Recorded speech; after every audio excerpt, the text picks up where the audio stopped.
안녕하세요. 멘토 시리즈 자바 강의를 맡게 된 김지은입니다. 자, 우리는 이 멘토 시리즈 자바 책을 가지고 강의를 진행할 예정이니까 우리 자바 책 꼭 준비해 주세요. 영어라는 타 언어를 배울 때 우리의 궁극적인 목적이 뭐였죠? 바로 외국인과의 대화였죠. 마찬가지입니다. 우리가 프로그래밍 언어를 배운다는 것은 컴퓨터와의 대화를 하기 위해서 배우는 거라고 할 수 있어요.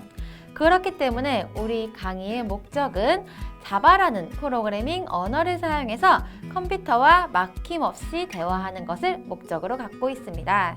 네, 강의는 이클립스라는 프로그램을 사용해서 진행할 예정이고요. 총 48강의로 이루어져 있습니다. 강의의 순서는 처음에는 개념 설명으로 들어갔다가 실습을 통해서 우리가 실력을 좀 늘릴 수 있도록 진행할 예정입니다. 난이도는 많이 어렵지 않습니다. 내가 개발이 처음이다 하시는 분들도 쉽게 이해할 수 있도록 강의를 진행할 예정이니까 너무 걱정 말고 같이 해보시면 좋을 것 같습니다. 네, 이번 강의에서는 우선 우리가 처음 들어가는 거니까 프로그래밍 언어가 무엇인지 먼저 알 필요가 있을 것 같아요. 그렇기 때문에 우리가 프로그래밍이란 무엇인지, 그리고 프로그래밍 언어란 무엇인지, 그리고 프로그래밍 언어 중에서도 자바라는 언어의 특징이 무엇인지에 대해서 한번 얘기해 보도록 하겠습니다. 네, 안녕하세요. 자, 오늘은 자바 첫 시간이죠. 자, 여러분들 다 이 멘토 시리즈 자바 책 가져오셨죠? 네, 우리 책 한번 들어가 보도록 할게요. 자, 교재는 페이지 14페이지부터 27페이지까지고요. 오늘 우리가 할 내용은 다음 PPT 넘겨서 보도록 하겠습니다. 자, 보시면은 이 책에서는요, 3번부터 나와 있습니다. 즉, 자바가 무엇이고 자바의 특징이 무엇인지에 대해서 14페이지부터 나와 있는데요. 저는 자바를 들어가기 전에 먼저 프로그램이란 무엇인지, 프로그래밍이란 무엇인지에 대해서 얘기를 하고 들어가 보도록 하겠습니다. 자, 다음 페이지 보시면요. 자, 이제 프로그램이 무엇인지에 대해서 제가 간단하게 정의를 좀 내려봤습니다. 자, 프로그램이란 무엇이냐? 나열된 명령들의 집합이다 라고 적어놨습니다.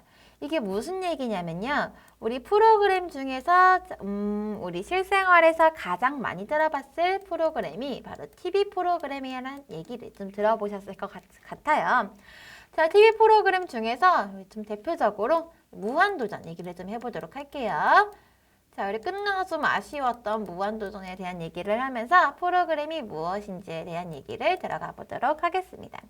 자, 이 무한도전이 어떤 프로그램이냐면 여러 명의 연예인들이 나오죠. 뭐 유재석, 박명수, 그다음에 정준하 등등의 사람들이 나올 거예요. 이 사람들이 아침에는 무엇 하고 점심에는 무엇 하고 저녁에는 무엇을 해야 되는지 각각의 시간에 맞춰서 이 각각의 연예인들이 해야 되는 일들이 하나씩 구성이 되어 있을 거예요. 뭐 PD의 요구에 맞춰서 들어가는 것도 있고요. 즉, 이 무한도전이라는 프로그램은요. 연예인들이, 즉 사람이 나와서 각 시간대별로 각 사람들이 해야 할 일들을 해야 하는 것, 해야 할 일들을 하나씩 실행하는 것이라고 얘기할 수 있습니다. 마찬가지입니다. 우리 컴퓨터에서의 프로그램이란 무엇이냐면요. 내가 컴퓨터한테 이거 해줘, 저거 해줘라고 명령을 내리겠죠. 그러한 명령들을 하나로 묶어놓은 그 집합을 우리는 프로그램이다 라고 얘기할 수 있고요. 이 명령들은 그냥 마구잡이로 이렇게 묶어놓은 것이 아니라요. 내가 실행하고 싶은 실행 순서대로 나열해 놓은 것이다 라고 얘기할 수 있습니다. 자, 그렇다면 프로그래밍이란 무엇이냐? 우리 사람이 컴퓨터한테 명령을 내리면 컴퓨터는 그 명령에 맞춰서 실행을 하겠죠. 그리고 이런 명령들을 모아놓은 것을 바로 프로그램이라고 할 수 있고요. 이 프로그램을 만들고 내가 그 프로그램으로 컴퓨터한테 명령을 내리면 해당 명령들로 묶여진 프로그램을 컴퓨터가 실행하는 이 모든 과정을 프로그램에 ing를 붙여 프로그래밍이다 라고 얘기를 할 수가 있습니다. 자, 그렇다면 다음 페이지 넘어가시면 그렇다면 우리가 이제 배우는 자바라는 언어는 프로그래밍 언어라고 할 수가 있는데 이 프로그래밍 언어란 무엇일까에 대해서 한번 얘기를 해보도록 할게요. 자, 프로그래밍 언어란 우리 같은 사람들이 컴퓨터한테 명령을 내린다고 했죠. 그때 사용하는 언어를 바로 프로그래밍 언어라고 얘기를 할 수가 있습니다. 그 중에서 우리는 C 언어, C++, 파이썬, 자바 이 여러 가지의 프로그래밍 언어의 종류들이 있는데요. 이 프로그래밍 언어 중에서도 우리는 자바라는 언어를 사용해서 컴퓨터한테 명령을 내리겠다라고 얘기할 수가 있습니다. 즉, 우리는요. 사람과 사람이 대화를 할 때 한국어, 중국어, 영어 등등의 언어들의 종류들을 갖고 있죠. 이런 사람과 사람이 대화를 할 때 여러 가지 종류가 있는 것처럼 사람과 컴퓨터가 대화할 때도 여러 가지 프로그래밍 언어가 있고요. 그 언어들 중에서도 우리는 자바라는 언어를 사용해서 컴퓨터한테 명령을 내리겠다는 겁니다. 그렇기 때문에 저는 앞으로 여러분들한테 어떤 걸 얘기를 할 거냐면 우리가 컴퓨터한테 명령을 내리기 위해서는 어떤 언어를 사용할 것인지, 즉 자바라는 언어를 사용할 것이라고 얘기를 드릴 거고요. 이 자바라는 언어를 사용해서 컴퓨터한테 명령을 내릴 때는 어떤 문법과 어떤 키워드를 알아야 되는지, 그리고 어떤 명령들이 있는지에 대해서 한번 제가 알려드리도록 하겠습니다. 자, 다음 페이지 보시면요. 이제 우리가 컴퓨터한테 명령을 내리고 컴퓨터가 실행하는 이 모든 프로그래밍의 과정들을 좀 설명을 드리고자 가져와 보았고요. 지금 설명드릴 내용은요. 일반 프로그램에 대한 내용입니다. 즉, 얘는요. 자바 언어가 아니라 기타 언어들, 예를 들어 C 언어와 같은 기타 언어들에 대한 과정과 자바 언어를 사용해서 컴퓨터가 실행하는 프로그래밍 과정에 대해서 좀 비교를 해드리고자 가져와 보았고요. 먼저 C 언어, 일반 프로그램을 만드는 C 언어라는 언어는 어떻게 프로그램을 생성을 하는지, 어떻게 컴퓨터가 프로그램을 실행을 하는지에 대해서 한번 얘기해 보도록 하겠습니다. 자, 일반 프로그램은요. 바로 .exe라는 확장자 파일이 생깁니다. 이때 이 확장자가 무엇이냐면 우리 메모장은 txt 파일, 그리고 txt 파일, 그 다음에 한글 파일은 hwp 파일 등 각각의 파일마다 확장자가 생기는데요. 이렇게 점 뒤에 단어가 있는 것들을 확장자라고 합니다.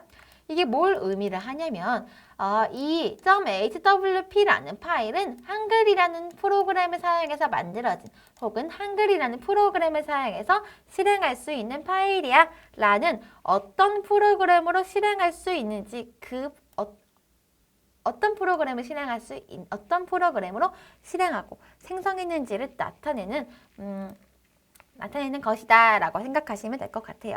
그렇기 때문에 C 언어라는 언어를 사용해서 내가 코드, 즉 명령들을 작성을 하면요. 걔는 .c라는 파일이 생성이 됩니다. 그 다음에 이 .c라는 파일을 바로 컴퓨터가 실행할 수가 없어요.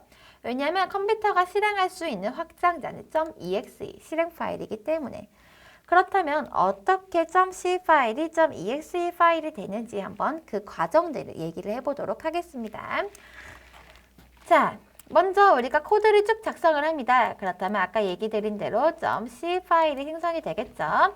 자, 그러면 이 .c 파일이 바로 컴퓨터가 실행할 수 있는 파일이 되냐? 그건 아닙니다. 자, 우리가 지금 배우고 있는 프로그래밍 언어는요. 사람 친화적 언어예요. 사람이 이해할 수 있고 사람이 사용하기 편한 사람 친화적 언어이기 때문에 얘는 컴퓨터가 바로 프로그래밍 언어를 바로 이해할 수가 없습니다. 왜냐하면 컴퓨터는 사람이 아닌 뭐죠? 기계죠. 기계이기 때문에 사람이 이해할 수 있는 프로그래밍 언어를 이해할 수가 없어요. 자, 그렇다면은 왜 우리가 프로그래밍 언어를 사용해서 컴퓨터한테 명령을 내리는가? 그러면 컴퓨터가 어떻게 프로그래밍 언어를 이해할 수가 있는가? 컴퓨터가 이해하는 언어가 무엇인지에 대해서 먼저 얘기를 해볼게요. 컴퓨터가 이해할 수 있는 언어는 바로 컴퓨터가 기계이기 때문에 기계들이 사용하는 기계어를 이해할 수가 있습니다. 이 기계어는요, 0과 1, 이진수로 이루어진 언어로서 우리가 해킹 영어 같은 거 보면은 이렇게 011 되어 있는 검정색깔 화면에다가 이렇게 검정색 화면에 01010101 써져 있는 거 보신 적 있으실 거예요. 이렇게 공과 일로 이루어진 이런 언어들을 기계어라고 하고요. 컴퓨터는 이런 기계어들을 이해할 수가 있습니다. 왜 공이랑 일로 이루어져 있나요? 자, 기계는 전류가 통해야 작동할 수 있습니다. 즉, 기계는요, 전류가 통하느냐, 통하지 않느냐 이 두 가지 신호를 가지고 이해할 수가 있기 때문에요. 전류가 통한다 라는 것을 1이라고 표현을 하고 전류가 통하지 않는다 라는 것을 0으로 표기할 수가 있기 때문에 전류가 통하는 것과 통하지 않는 것을 표현하기 위해서는 공과 1로 이루어진 이진수가 가장 적합하겠다라고 생각이 들어서 이 공과 1로 이루어진 이진수로 바로 기계어를 만들 수가 있는 거죠. 그래서 우리 컴퓨터의 전원 버튼 보시면요. 0이랑 1 이렇게 이루어진 걸 볼 수가 있습니다. 얘가 바로 전류를 ON하겠다, 전류를 OFF하겠다 라는 거와 같은 의미를 가집니다. 자, 그렇기 때문에 우리 컴퓨터는 기계어, 공과 1로 이루어진 기계어를 이해할 수 있다라고 얘기를 할 수가 있어요. 자, 그렇다면 우리가 사용하는 프로그래밍 언어를 컴퓨터가 이해할 수 있는 기계어로 바꿔주는 작업이 필요하겠죠. 바로 우리가 작성한 이 코드를요, 컴퓨터가 이해할 수 있는 기계어로 바꿔주는 그 과정이 컴파일 과정이라고 할 수 있습니다. 즉, 컴파일이라는 것은 내가 사용하는 프로그래밍 언어를 기계어로 번역하는 과정이다라고 얘기를 할 수가 있습니다. 그래서 컴파일을 통해서 기계어로 번역하면은 컴퓨터가 이해할 수 있는 .obj, 즉 오브젝트 파일, 목적 파일이 생성이 되고 그 다음에 죄송해요. 자, 그 다음에 어떤 과정이 있냐면 자, 이제 그러고 바로 실행이 되는 게 아닙니다. 우리는 프로그램을 만들기 위해선 여러 가지 기능들이 필요한데 그 기능들을 매번 만들 수가 없어요. 만들기 귀찮기도 하고. 그렇기 때문에 우리 개발자들은 이거 너무 귀찮다. 우리 미리 많이 사용하는 기능들을 만들어 놓자 라고 해서 어떠한 공간에다가 기능들을 만들어 놓습니다. 그 공간을 우리는 라이브러리다 라고 얘기를 합니다. 즉 도서관이라는 얘기예요. 그래서 우리 도서관에 책을 모아놓죠. 그 책은 우리가 지식들을 나중에 매번 기억할 수 없으니까 책으로 만들어가지고 가져와서 나중에 읽어서 사용하자. 그 지식을 라고 얘기할 수가 있잖아요. 마찬가지입니다. 자, 개발자들이 기능을 미리 만들어 놓고요. 그 기능을 만들어 놓는 라이브러리라는 공간에서 내가 코드를 작성할 때 필요한 기능이 있다면 그냥 가져와서 연결해서 사용하자라고 해서 그 연결하는 과정을 바로 링크 과정이다 라고 얘기합니다. 그 링크 과정 이후에는 .exe, 즉 실행 파일이 생성이 돼가지고 이 파일을 컴퓨터가 실행시킬 수가 있는 거고요. 자, 그렇다면은 이 .exe 파일을 컴퓨터가 바로 실행을 할 수가 있는데 그 중간 과정으로 디버깅이라는 과정이 있어요. 이 디버깅이라는 과정은요. 디버그에 ing가 붙은 과정인데요. 이 디버그가 뭘 의미를 하냐면 벌레를 꺼내다 라는 것을 의미를 합니다. 프로그래밍을 하고 있는데 갑자기 벌레가 나오네? 이상하죠? 자, 얘가 왜 벌레를 꺼내는 과정이 들어갔냐면 옛날 옛적에 우리 개발자가 프로그램을 개발하고 있었어요. 프로그램을 개발하고 있는데 자기 코드는 아무리 봐도 이상한 게 없는데 자꾸 프로그램이 오류가 나는 거예요. 에러가 나는 거예요. 그래서 이 개발자가 이상하다. 내가 짠 코드는 분명 문제가 없어. 이거는 분명히 장비 탓이야 라고 해가지고 컴퓨터를 하나하나 분해하기 시작했어요. 근데 분해하다 보니까 여기 사이에 나방 한 마리가 있더라. 이 나방을 꺼내니까 프로그램이 잘 실행이 되더라 라는 일화를 통해서 디버깅이라는 과정은 그 이후부터는 벌레를 꺼내다 라는 것은 프로그램의 오류를 잡다 라는 의미로 사용을 하게 됐습니다.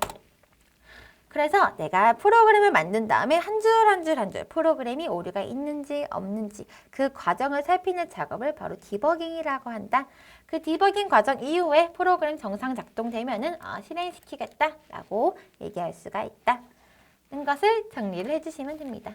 너무 재밌죠? 저 너무 재밌을 거예요. 재밌었으면 좋겠어요. 아무튼 이런 이 5가지 과정을 통해서 .exe 파일이 생성이 되고 이 파일을 실행시킬 수가 있다라고 정리하시면 되십니다. 자, 그렇다면은 여기서 이제 여러분들이 의문이 생길 거예요.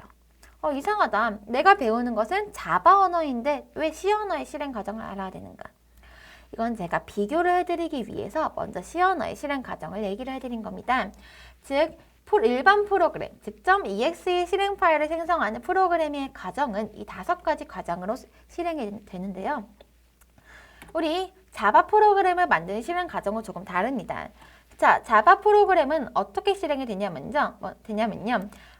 먼저 내가 자바 프로그래밍 언어를 사용해서 코드를 작성하면은 .java라는 파일이 생성이 됩니다.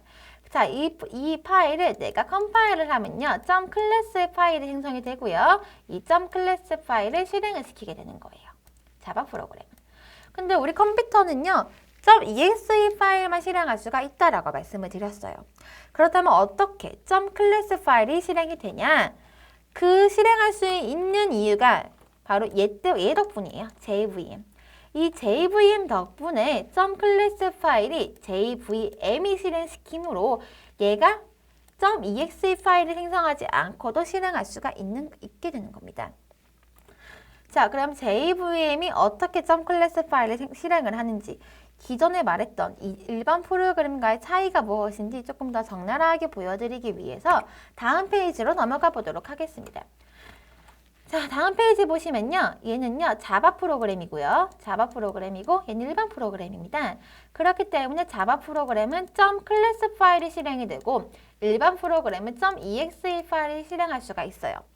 즉, .exe 파일을 실행시키는 게 바로 이 OS라는 의미입니다. 이 OS가 뭐냐면요. 운영체제, 오퍼레이팅 시스템으로 우리가 지금 사용하고 있는 윈도우 혹은 맥 사용하시는 분들은 리눅스와 같은 것들이라 생각하시면 되세요. 이 윈도우랑 리눅스 같은 것들은 내가 컴퓨터를 사용을 할 때 컴퓨터를 조금 더 편하게 사용할 수 있도록 기능을 제공해 주는 것이다 라고 생각하시면 되시고요. 이 운영체제 OS는요. .exe 파일을 실행할 수가 있어요. 근데 내가 리눅스 운영체제랑 윈도우 운영체제랑 실행할 수 있는 파일이 조금 다릅니다. 그래서 내가 일반 프로그램을 만들면요. 어떤 운영체제이냐에 따라서 실행이 될 수도 있고 안 될 수도 있어요. 근데 자바 프로그램은 운영체제에서 실행을 시키는 게 아닙니다. 자바 프로그램은요. 실행하는 주체가 얘죠. JVM. 이 JVM이기 때문에요. 내가 만든 코드는요. JVM이 실행하기 때문에 어떤 운영체제이든 간에 상관없이 실행할 수가 있는 거예요. 그게 바로 운영체제에 종속되지 않고 사용하게 도와준다라고 볼 수가 있어요. 이 JVM 덕분에. 자, 그럼 JVM이 무엇이냐? JVM은 자바 코드를 실행할 수 있는 주체다. 즉, 자바 코드를 실행할 수 있는 가상 기계다. 그렇기 때문에 이름이 자바 버추얼 머신의 약자로 JVM이다 라고 보시면 되십니다. 즉, JVM은 자바 코드를 실행할 수 있게끔 도와주는 역할을 하고 있다. 그렇기 때문에 우린 JVM 덕분에 어떤 운영체제이든 상관없이 내가 짠 자바 프로그램이 실행될 수 있다라는 장점을 가지구나 라고 생각하고 넘어가시면 되십니다. 자, 그러면 자바 프로그램이 어떻게 실행이 되는지 제가 조금 더 자세하게 PPT에 설명을 적어놨고요. 제가 지금 수업 시간에서는 간단하게만 얘기하고 넘어가 보도록 할게요. 자, 제가 자바 소스를 작성을 합니다. 그러면 컴파일러, 아까 번역해준 애죠. 자, 컴파일러를 통해서 내가 작성한 자바 소스를 컴퓨터가 이해할 수 있는 기계어로 바꿔줍니다. 그렇다면은 이 기계어를 JVM에서 실행을 하는 거고요. 이 바이트 코드를 이루어진 확장자가 바로 .class 파일이라고 보시면 되십니다. 이 JVM은요, 어떻게 구성되어 있냐면 garbage collector, 클래스 로더, 그리고 execution engine, runtime data areas 이렇게 4가지로 구성이 되어 있어요. 여기서 저는 3가지만 얘기를 드릴 거고요. 이 3가지는요. 어떤 것들이냐? 클래스 로더, execution engine, runtime data areas 이 3가지 얘기를 좀 간단하게 얘기를 드려보도록 하겠습니다. 자, 클래스 로더는요. 내가 .class로 만들어진 그 클래스 코드를 JVM에 연결하여 메모리에 로딩한다. 즉, 기억장치, 메모리라는 것이 기억장치를 얘기를 하는 거거든요. 내가 만든 코드를 기억장치에 올린다, 적재한다. 기억시킨다 라고 생각하시면 되세요. 그 부분이 바로 클래스 로더의 역할이고요. 이 execution engine은 어떤 역할을 갖고 있냐? JVM에서 이 메서드 어쩌고저쩌고에 이거는 굳이 그렇게 깊게 알 필요는 없어요. 얘는 그냥 execution이 execute가 실행하다라는 의미를 갖고 있죠. 그래서 클래스에 정의된 내용을 실행시킨다. 내가 짠 코드를 실행시킨다 하는 게 바로 얘의 역할이다 라고 보시면 되시고, 런타임 데이터 에어리어즈는요, 메모리 공간이에요. 내가 기억할 수 있는 메모리 공간. 근데 운영체제에서 사용하는 메모리 공간이 있고 JVM에 사용하는 메모리 공간이 있는데, 얘는요 JVM에 사용하는 메모리 공간이다. 왜? 프로그램을 수행하기 위해서 사용하는 메모리 공간이다 라고 보시면 되십니다. 이 메모리 공간은 어떻게 구성이 되어 있냐면요, 이 세 가지를 좀 얘기를 해보도록 할게요. 자, 클래스 영역과 스택 영역과 힙 영역으로 구분할 수가 있는데요. 이 클래스 영역은요, 내가 짠 클래스, 즉 이 점 클래스 파일이 기억될 수 있는 공간으로 프로그램이 실행되고 종료될 때까지 유지되는 메모리 영역입니다. 그리고 스택 영역은요, 지역 변수, 매개 변수 아직 몰라요. 그래서 이 부분은요,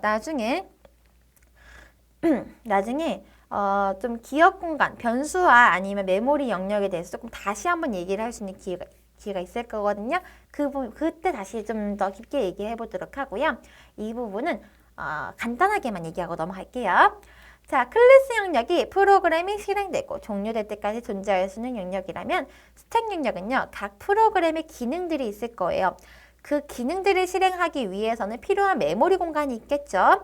그 기능이 실행되고 종료될 때까지만 존재하는 메모리 영역을 바로 스택 영역이라고 할 수 있습니다.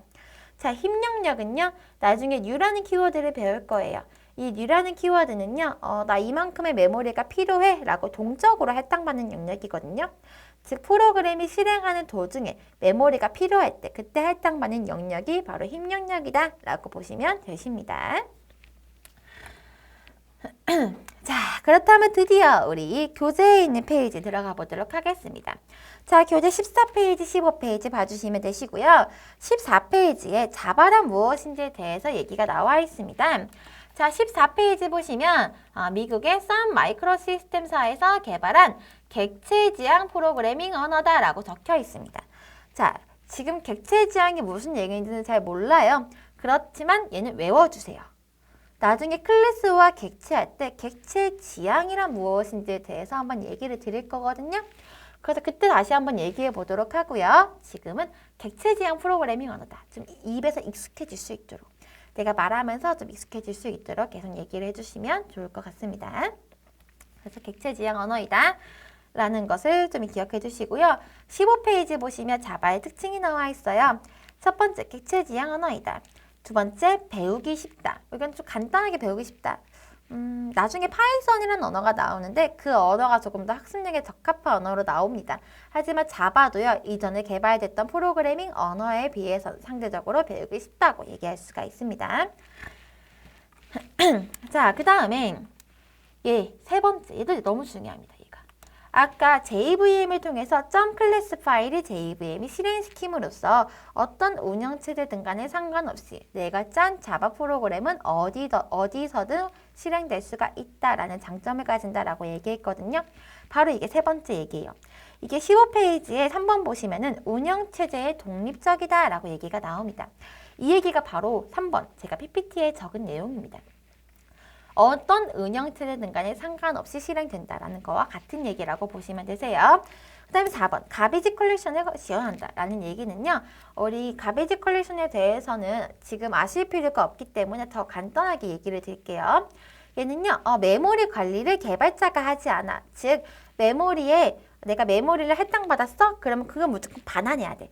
혹은 내가 메모리를 할당받으면 진짜 실제 컴퓨터 메모리에 사용할 수 있는 권한이 있어. 라는 이런 메모리의 관리 권한을 개발자가 갖고 있지 않습니다.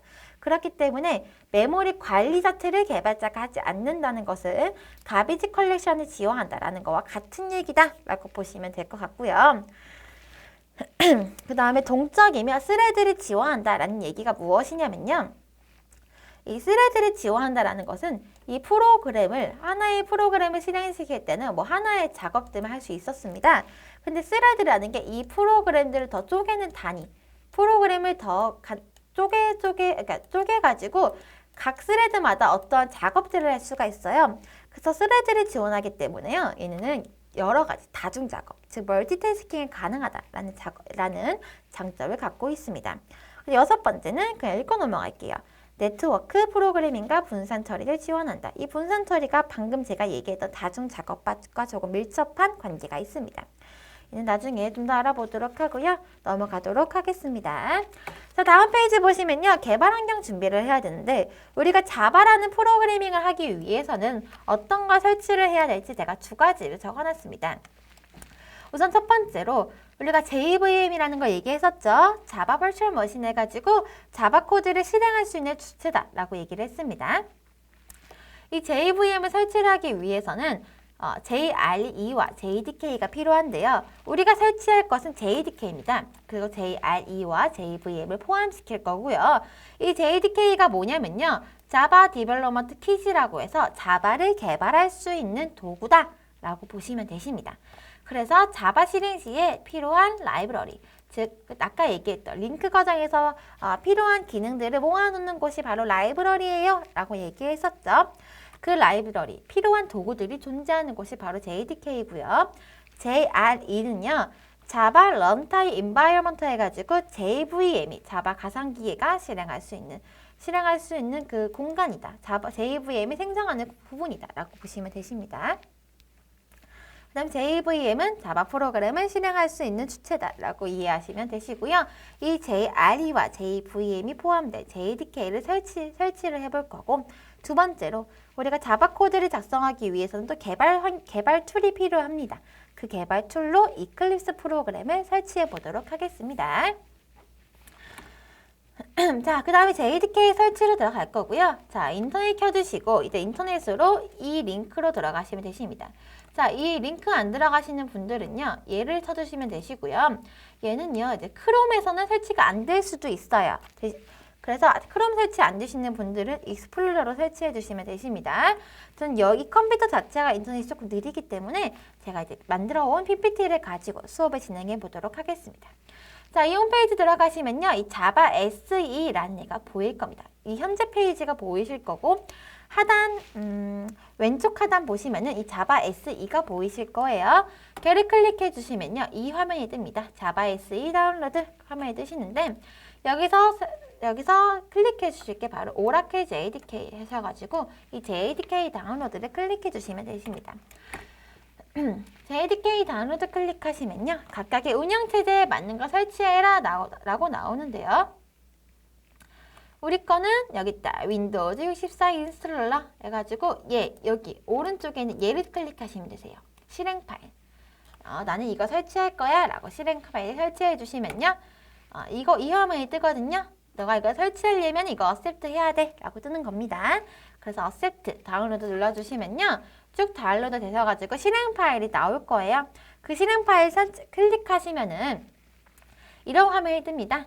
아무것도 건들지 마시고 next 눌러주신 다음에 close 눌러주시면 되시고요. 자, 설치가 되신 분들, 여기서부터 좀 중요합니다. 여기서부터 좀 중요하니까 들어가 보도록 할게요. 자, 윈도우 키랑 R키 눌러가지고 이제 우리 자바가 잘 설치가 되어 있는지 한번 확인을 할 거예요. 자, 그래서 윈도우 키, R키가 눌러주실 건데요. 윈도우 키는요, 컨트롤 키랑 Alt 키 사이에 있는 깃발 모양이라 생각하시면 되십니다. 자, 윈도우 키, R키 누른 다음에 CMD를 입력합니다. 그럼 이 검정 화면이 뜨거든요. 이렇게 검정 화면이 떠요. 여기다가 자바 끼고 이거 빼기 버튼 다시 버전 눌러주시면요, 저처럼 뜨시는 분들은 이미 경로 설정까지 되신 분들이고요. 아마 대부분 저처럼 뜨시지 않으시고 이 화면처럼 뜨실 거예요. 얘처럼. 얘가 경로 설정이 안 되어 있어서 이런 화면이 나온다라고 제가 정리를 해놨습니다. 그렇기 때문에 얘는 내가 자바를 사용하시려면은 JDK 설치 경로를 같이 연결을 해주셔야 되는데요. 그 방법이 뭐냐면 다음 페이지에 내 PC를 열어주세요. 자, 내 PC는 컨트롤 키랑 Alt 키 사이에 있는 윈도우 키 눌러주신 다음에 2를 눌러주시면 되세요. 그럼 여기서 파일 탐색기가 열리는데 내 PC 들어오셔가지고 빈 화면에다가 마우스 우클릭을 합니다. 그렇다면은 속성이 나옵니다. 자, 속성 클릭 하시면은 이런 화면이 나와요. 시스템. 여기서 해주셔야 될 게 고고 시스템 설정. 얘를 눌러줍니다. 얘를 눌러주시면은 환경 변수가 나옵니다. 이 환경 변수 클릭 하시면 자, 이렇게 다 나와 있어요. PPT에. 자, 여기서 시스템 변수 들어가셔가지고 여기 시스템 변수에서 path를 찾습니다. PATH. 얘를 찾습니다. 자, 얘를 더블 클릭하면요. 이 환경 변수 편집이 나오는데요. 여기서 우리가 설치한 JDK 그 경로를 추가해 주셔야 돼요. 그래서 새로 만들기 누르시면 이렇게 추가할 수가 있거든요. 자, 이제 이 경로 어떻게 추가하냐? 저는 이미 추가를 해놨어요. 자, 여러분들도 추가할 수 있게끔 여러분들의 경로를 파악해 보도록 할게요. 자, 내 PC 들어오셔가지고요. C 드라이브 들어오세요. 그 다음에 프로그램 파일즈 들어오시면요. 여기 프로그램 파일 들어오시면은 자바가 있어요. 이 자바를 들어오셔가지고 JDK가 있습니다. 이 JDK 더블 클릭, 그 다음에 빈까지 더블 클릭하시면 여기 경로 있죠. 이 경로 한번 클릭하시면은 전체 블럭 처리가 됩니다. 이 블럭 처리하신 걸 컨트롤 C, 컨트롤 C 하시고 아까 환경 변수 돌아와가지고 여기서 새로 만들기 하셔서 붙여넣기 해주시면 되십니다. 전 이미 해놨기 때문에 안 할게요. 자, 여러분 다시 패스 들어오셔서 여기서 붙여넣기 하고 엔터 쳐주시면은 나의 그 JDK 경로를 같이 추가해 주신 겁니다. 그리고 확인 누르신 다음에 다시 실행창에 CMD창 여셔가지고 자바 버전 확인하시면 잘 설치가 되어 있는 걸 확인할 수가 있습니다. 여기까지. 이 화면까지 나와야지 JDK가 완벽하게 설치가 되신 거고요. 이제 그 다음에 이클립스 설치를 한번 해볼게요. 얘도 크롬 브라우저 안 될 수 있으니까 익스플로러로 하시는 걸 권장을 하고 있고요. 자, 여기로 들어가시거나 혹은 여기로 들어가시거나 여기 슬래시 하나 빠졌네요. 자, 들어가시거나 하셔가지고 홈페이지 들어가시면 여기 다운로드 있습니다. 이 다운로드 한번 클릭해 주세요. 그러면은 다운로드 이클립스 테크놀로지가 나오고요. 이 화면에서 다운로드 패키지즈 얘를 한번 클릭해 주세요. 얘를 클릭해 주시면 여기 이 화면이 나오는데 여기에서 우리가 설치할 것은 얘입니다. 얘를 설치를 해볼게요. 자, 여기서 윈도우즈 64비트 각각의 운영체제에 맞게끔 설치를 해주시면 되시고요. 그 다음에 다운로드 눌러주시면요. 다 저장하시겠습니까? 저장 눌러주시면 되십니다. 자, 저장하시면요. 이렇게 압축 파일이 생겨요. 자, 좀 보여드릴게요. 이렇게 압축 파일이 생겨요. 그쵸? 이 압축 파일을 알아서 풀어줍니다. 반디지, 마이티 툴 중에 편하신 거 사용하셔가지고 알아서 풀어주시면 이렇게 이클립스 폴더가 생기거든요. 좀 기다릴게요.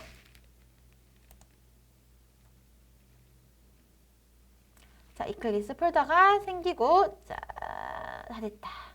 얘를 클릭하시면요. 이렇게 이클립스가 생성이 됩니다. 실행 파일이.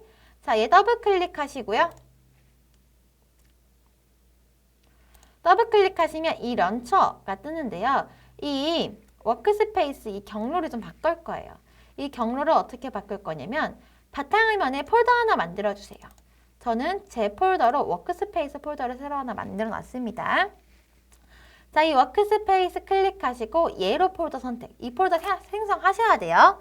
새롭게 생성하셔가지고 이 워크스페이스라는 폴더를 선택해 주세요. 그러면은 이 경로에 앞으로 내가 짠 모든 코드들이 여기로 저장이 됩니다.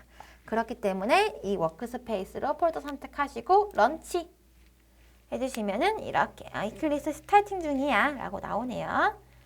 그랬을 때 이게 지금 그 얘기입니다. 워크스페이스 경로 설정하고 런치 실행 하시면요. 이렇게 이 화면이 뜹니다. 자, 오늘은 여기까지 하도록 하고요. 오늘 너무 고생 많으셨고 다음 시간부터 우리 다음 시간에는 어떤 걸 할 거냐? 출력해라, 그리고 입력받아라 라는 명령을 어떻게 자바 언어를 사용해서 명령 내릴 수 있을지에 대해서 한번 얘기해 보도록 하겠습니다. 네, 고생 많으셨습니다. 감사합니다. 네, 첫 수업이었는데 어렵진 않으셨나요? 제가 이제 모두들 조금 더 쉽고 재미있게 자바라는 언어를 배울 수 있도록 앞으로 더 신나게 얘기를 한번 해보도록 할게요. 네, 고생하셨습니다.